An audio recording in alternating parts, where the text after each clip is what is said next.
Hello আমার প্রিয় ছাত্রছাত্রীরা, তোমাদের সবাইকে স্টাডি টিপসের ইউটিউব চ্যানেল থেকে স্বাগত। তোমাদের যে পঞ্চম শ্রেণীর অ্যাডমিশন টেস্ট হয় কেটিভিপি হাই স্কুলের, তার আমি অলরেডি ফার্স্ট পার্ট প্রথম পর্ব আমি অলরেডি আপলোড করে দিয়েছি। এটা সেকেন্ড পার্ট মানে অর্থাৎ দ্বিতীয় পর্ব। দ্বিতীয় পর্বতে কী আমাদের প্রশ্ন আলোচনা করব না, গণিত যে পেপারটা হয়েছিল আর মানসিক দক্ষতা তো মেন্টাল অ্যাবিলিটি যে পেপারটা হয়েছিল, এই দুটো প্রশ্ন উত্তর একদম সুন্দর করে তোমাদের সঙ্গে আলোচনা করে দেবো। তো তোমরা ভিডিওর সঙ্গে থাকো। চলো শুরু করি। দেখো, প্রথমেই আমরা এইখানে দেখতে পাচ্ছি যে এখানে অনুপস্থিতি একটা মিসিং নাম্বার দিয়েছে। অনুপস্থিতির সংখ্যাটি দেখো, এখানে একটা সিরিজ টাইপের দিয়েছে। দেখো এইখানে 2, 3, 6 একটা বক্স করে দিয়েছে, 7, 5, 9, 17, 13, তারপরে 14, এখানে একটা ফাঁকা বক্স ছিল। এখানে উত্তর হবে 22, এখানে 36। এটা কীভাবে হচ্ছে দেখো, কীভাবে হচ্ছে আমি বলে দিচ্ছি। দেখো এইখানে কীভাবে এসছে, দেখো সিরিজটা এসে দেখো 3 + 2 আমরা যদি করি তাহলে এখানে কত আসছে, 3 + 2 যোগ করলে কত আসছে, 5 মিলছে। আচ্ছা, 6 + 3 আমরা যদি যোগ করি তাহলে কত আসছে, 9 আসছে। আচ্ছা, 6 আর 7 যোগ করলে কত আসছে, 13। মানে আমাদের উপরের সিরিজটা পুরোটাই মিলে যাচ্ছে, মানে আমার প্রসেস ঠিক আছে, আমার এই প্রসেসেই হবে। তারপরে দেখো 5 + 9 আমি যোগ করলে 14 আসছে। এই 13 + 9 যোগ করলে 22 হবে, মানে যেটা অ্যান্সার আমার। আর 14 + 22 করলে দেখো 36 আসছে, মানে পুরো আমার সিরিজটাই মিলে যাচ্ছে। তার মানে অ্যান্সার কী হচ্ছে, আমার 22। এভাবেই অঙ্কটা করতে হবে। ঠিক আছে, খুবই সোজা, বুঝতে পারলে? চলো আমরা পরের অঙ্কতে যাই। তো চলো 2 নম্বর প্রশ্নে আমরা দেখতে পাচ্ছি যেটা ভাষার অঙ্ক দিয়েছে। ভাষার অঙ্কটা পড়ি প্রথমে। দেখো কী বলেছে, এক ব্যক্তি তার সম্পত্তির 1/9 অংশ করে 3 ছেলেকে, 1/8 অংশ করে তার 2 মেয়েকে এবং অবশিষ্ট অংশ তার স্ত্রীকে দিলেন। স্ত্রীর সম্পত্তির অংশের মূল্য প্রত্যেক মেয়ের অংশের মূল্য থেকে এত টাকা বেশি হলে এই ব্যক্তির মোট সম্পত্তির পরিমাণ কত? 3 নম্বর দিয়েছে, একটু ভাষায় লিখে করতে হবে। ঠিক আছে, দেখো আমি করেছি, তোমরা একটু বুঝে নাও ব্যাপারটা কেমন করে করতে হবে। এখানে প্রথমে দেখো লিখে দিয়েছি যে এরকম করে লিখে দেবে যে এক ব্যক্তি তার সম্পত্তির 1/9 অংশ করে 3 ছেলেকে, 1/8 অংশ করে 2 মেয়েকে এবং অবশিষ্ট স্ত্রীকে দিলেন। তাহলে আমরা সম্পূর্ণ অংশ সমান 1 ধরলাম।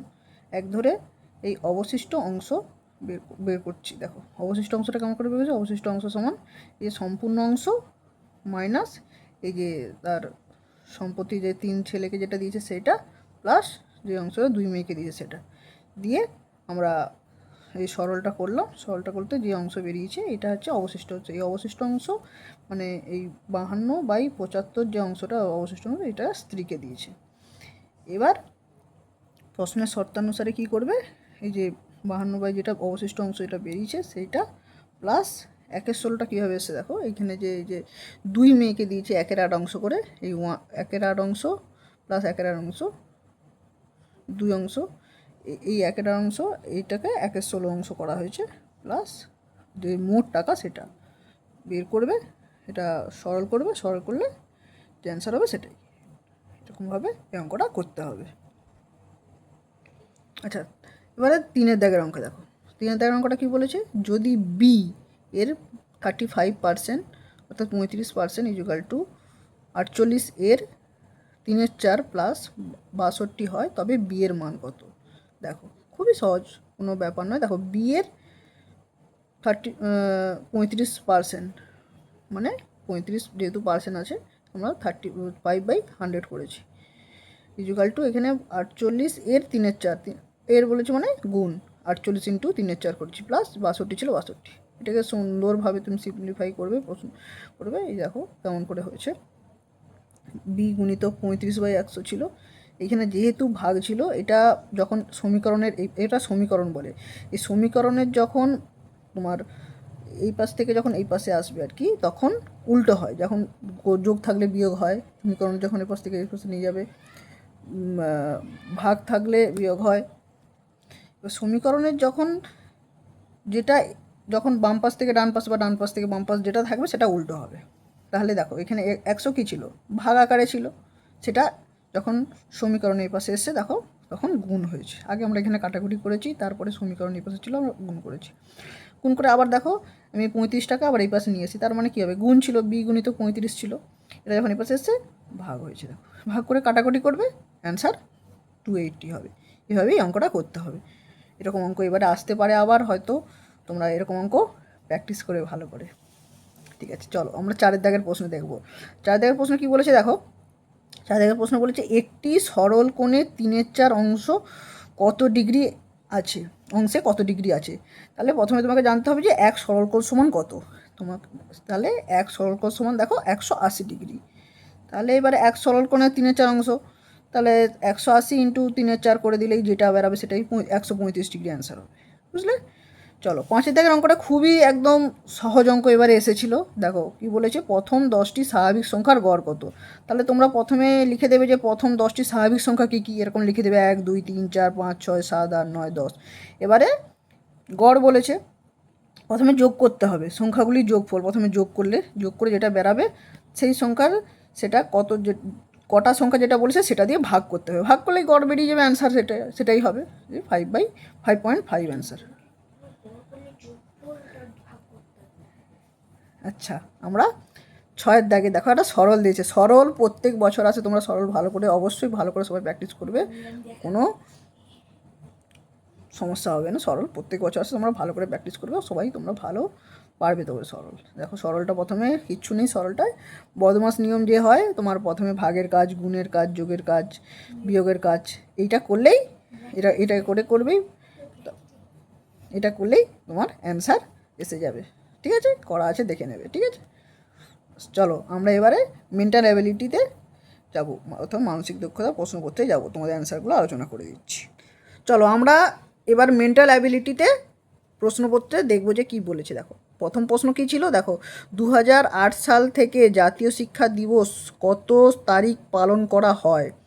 উত্তর কী হবে, 11ই নভেম্বর, অর্থাৎ 11th নভেম্বর, এটাই অ্যান্সার হবে। 2 নম্বর প্রশ্নে দেখো বলেছে কোন ভারতীয় মহিলা সর্বপ্রথম অলিম্পিকের শুটিং প্রতিযোগিতায় মেডেল পেয়েছেন। এটা অ্যান্সার হবে মনু ভাকের। আচ্ছা 3 নম্বর আমরা প্রশ্নটা দেখো। 3 নম্বর প্রশ্ন দেখো একটা সিরিজের অঙ্ক দিয়েছে, সেই সিরিজের অঙ্কটা কেমন করে হচ্ছে দেখো। সিরিজের অঙ্কটা দেখো, সিরিজ অঙ্কটা এখানে প্রথমে বলেছিল 1, এখানে একটা দিয়েছিল 2 = 22, 2 দিয়েছি 3 = 36, 3 4 এখানে দিয়েছে 412, তাহলে 4 আর 5 কত হবে। দেখো এটা কীভাবে অঙ্কটা হচ্ছে, কীভাবে হচ্ছে দেখো, এখানে দেখো 1, এখানে এই এটা ক্রস চিহ্ন, আর এখানে 2 কী করেছে দেখো, এই 2টা যেটা লাস্ট আছে সেটাকে আমরা প্রথমে সেটাকে বসিয়ে দিয়েছি, তারপরে 2 যেটা ছিল সেটার সঙ্গে সামনেটাকে গুণ করেছি, তাহলে দেখো 22 আসছে। এভাবে সেমভাবেই দেখো 2 আর 3 এখানে ছিল, তাহলে 3টাকে আমরা সামনে এনেছি, ঠিক আছে, বসিয়েছি, আর 3 আর 2 গুণ করেছি, 36 হয়েছে। এভাবে সেমভাবেই আমরা 3 আর 4 ছিল, 4টা যেহেতু 4 লাস্ট সংখ্যা, লাস্টটাকে আবার 4 বসি, এভাবে তোমাকে বুঝতে হবে যে ব্যাপারটা কীভাবে হচ্ছে, সেভাবেই তোমাকে এগাতে হবে। এই 4 দেখো, 4 আমি বসিয়েছি, তারপর 4 3 12, তাহলে 412 হয়েছে। এভাবেই সেম 5টাও হবে, 4 আর 5 ছিল, তাহলে আমি 5টাকে সামনে বসালাম, ঠিক আছে, আর 5 4 20, তাহলে অ্যান্সার কত হচ্ছে 520, মানে 520 অ্যান্সার হবে। 4 দাগের প্রশ্নটা দেখো। 4 দাগের প্রশ্নটা দেখো কি বলেছে, যদি CAT কে 3120 হিসাবে কোড হিসাবে ধরা হয়, তবে DOG এর কোড কি হবে। দেখো কীভাবে করেছে, দেখো এটা কিভাবে করতে হয়। CAT, ঠিক আছে, এখানে প্রথমে তোমাকে ভালো করে ABCD করে ভালো করে এগুলো লিখে নিতে হবে। দেখো এখানে C কত নম্বরে আছে, 3 নম্বরে, দেখো C 3 নম্বরে থাকার জন্য এখানে আমি 3 এসছে, A 1 নম্বরে, তাই জন্য 1 নম্বর, টি কত নম্বরে আছে দেখো, আমি নাম্বারিং করে রেখেছি পুরো একদম 20, তাহলে 20। এবারে তাহলে ডগ সেমভাবেই, ডগ D কত নম্বরে আছে দেখো, D নম্বরে আছে 4, তাহলে এখানে 4 এসছে। ও কত নম্বরে আছে দেখো, ও আছে কত এখানে 15, আর জি হচ্ছে কত নম্বরে আছে দেখো 7, তাহলে 4157 এটাই অ্যান্সার হবে। ঠিক আছে, চলো পরের প্রশ্নে আমরা যাব। আমরা 5 নম্বর প্রশ্নে কী বলেছে দেখো, যদি একটি বর্গক্ষেত্র ঘনক হয় তবে বৃত্তটি কী হবে? বৃত্তটি গোলক হবে। পরের প্রশ্ন দেখো, পরের প্রশ্ন 6টাও একটা আবার সিরিজ হিসাবে দিয়েছে। দেখো 5 5 পূর্ণ 3/4 দিয়েছে, তাহলে এটা 5 প্লাস ড্যাশ ড্যাশ ড্যাশ, এখানে কোনটা হবে দেখো, এই যে করে দিচ্ছি দেখো 5 3/4, এটাকে ভজাতে হবে, ভজানোর জন্য দেখো মেলাতে হবে আর কি, 1/4 1 প্লাস 1/4 1/4, এটা করলেই তবে 3/4 আসে, তাই জন্য 1/4ই অ্যান্সার হবে। ঠিক আছে, চলো আমরা 7 দাগের প্রশ্ন। চলো আমরা 7 নম্বর প্রশ্ন দেখো, 7 নম্বরে কী বলেছে। 7 নম্বর প্রশ্নটা আমরা দেখো, নিম্নলিখিত চিত্রগুলির মধ্যে কোনটি পৃষ্ঠা, কোনোটি পৃষ্ঠা, এখানে পৃষ্ঠার একটা সিম্বল দিয়েছে দেখো, অধ্যায় একটা সিম্বল দিয়েছে, মানে এটা একটা পৃষ্ঠাটা দেখো ছোটো গোল, অধ্যায়টা একটু বড়ো গোল, বইটা আর একটু বড়ো গোল, এর মধ্যে সর্বোত্তম সম্পর্ক নির্দেশ করছে, মানে এই তিনটের মধ্যে কোনটা বেশি সবথেকে অপশানের মধ্যে সম্পর্ক নির্দেশ করছে। দেখো এইটাতেই বেশি, এইখানে দেখো ছোটো পৃষ্ঠা মিলে যাচ্ছে, তারপরে দেখো অধ্যায় মিলে যাচ্ছে বই, তাই জন্য এর দাগের অ্যান্সারটা কারেক্ট হবে। আমরা 8 নম্বর প্রশ্নতে যাচ্ছি। দেখো 8 নম্বর প্রশ্ন কী বলেছে, কোনটি নিম্নলিখিত সিরিজের পরে আসছে? দেখো এখানে একটা সিরিজ দিয়েছে O T T F F S S, এর পরে কোনটা আসবে? ঠিক আছে, উত্তর আমি বলছি এটা কীভাবে করতে হয়। এই দেখো এই ছিল, এই দেখো ও ফর কী করতে হবে, ও ফর এসেছে দেখো 1, টি ফর দেখো এসেছে 2, টি ফর এসেছে 3, দেখো সুন্দর এসছে, এফ ফর আছে 4, তারপরে এফ ফর কী আছে 5, পরপর সিরিজে আসছে দেখো কীরকম, এস ফর 6, এস ফর 7, তাহলে এরপরে ই হবে উত্তর 8, এভাবে অ্যান্সারটা ই হবে। ঠিক আছে, এটাই অ্যান্সার। চলো পরের প্রশ্ন, 9 দাগের প্রশ্ন দেখো। দেখো 9 নম্বর প্রশ্ন কী বলেছে, উইম্বলডন নিচের কোন খেলাটির সঙ্গে যুক্ত? এটা হবে টেনিস। ছাত্রছাত্রী তোমাদের বলছি যে এটা প্রত্যেক ইয়ারে খেলা থেকে, অলিম্পিক থেকে প্রশ্ন আসে, তোমরা খেলা বিষয়ে সমস্ত কিছু তথ্য জেনে রাখবে এই অ্যাডমিশান টেস্টের জন্য, যে কোনো অ্যাডমিশান টেস্টের জন্য, শুধু এই পরীক্ষার জন্য না, সমস্ত জিকে নলেজ জেনে রাখবে। আচ্ছা আমরা 10 নম্বর প্রশ্নে দেখো, 10 নম্বর প্রশ্নে কী বলেছে, সব পাখি ডানা আছে, কয়টি পাখি উড়তে পারে? তাহলে নিচের কোনটি সত্য? কী বলেছে অপশান দেখো, সব পাখি উড়তে পারে, এখানে কি বলেছে সব পাখির ডানা আছে, কয়েকটি পাখি উঠতে পারে, তার মানে সব পাখি উঠতে পারে না, এটা ভুল। তারপর বিয়েটা বলছে কি দেখো, কয়েকটি পাখির ডানা নেই, কিন্তু এখানে উপরে কি বলেছে সব পাখিরই ডানা আছে, তাহলে এটাও হবে না। তো সি এরটা কি দেখো, কয়েকটি পাখি উড়তে পারে না, এখানে কি বলেছিল সব পাখির ডানা আছে, কয়েকটি পাখি উঠতে পারে না, মানে তার মানে কয়েকটি পাখি উঠতে পারে, মানে কয়েকটি পাখি উঠতে পারে না নিশ্চয়ই, তাহলে সি এরটাও হতে পারে। দেখি ডি এরটা কী বলেছে, ডি এরটা কোনো পাখি উঠতে পারে না, তাহলে সি এর অ্যান্সারটা হবে। ঠিক আছে, তাহলে তো এইখানেই আমাদের শেষ হলো 2025-এর কোশ্চেন পেপার আলোচনা। তোমাদের ভিডিওটা ভালো লাগলে অবশ্যই তোমাদের বন্ধুদের সঙ্গে শেয়ার করবে, লাইক করবে, কমেন্ট করবে, ঠিক আছে, সাবস্ক্রাইব করবে। আবার আমি খুব তাড়াতাড়ি তোমাদের এর আগের বছরের কোশ্চেনপত্র নিয়ে আসবো এবং সেটা আলোচনা করব। ঠিক আছে, চলো নেক্সট ভিডিওতে দেখা হচ্ছে আবার।